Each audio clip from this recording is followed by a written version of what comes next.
Si la Grande-Bretagne quittait l'Union européenne sans un accord quelconque en mars prochain, tous les accords transfrontaliers seraient nuls et non avenus. Il est à craindre que les camions de fret dans les ports britanniques fassent l'objet de blocages, la Grande-Bretagne devenant un étranger pour la première fois depuis son entrée dans le bloc commercial il y a 45 ans. Des points d'interrogation pèsent sur les districts financiers du Royaume-Uni. Les approvisionnements en médicaments et en nourriture sont douteux et le ministère de la Défense a demandé à 3500 soldats de rester en attente. Alors qu'elle se rendait au Parlement pour être interrogée, la première ministre britannique Theresa May s'attendait à une réception houleuse. Elle avait raison. Aucun accord serait une catastrophe pour notre pays et aucun gouvernement responsable ne le permettrait jamais. Un accord est sur la table, mais le Parlement ne l'aime pas et Theresa May essaie d'obtenir des concessions de la part de l'Union européenne afin de gagner du soutien.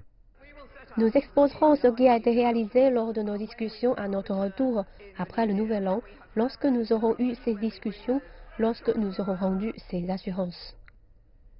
Est-ce que le Parlement britannique votera en faveur d'un accord qu'il n'aime pas ou pour un soi-disant no deal Brexit?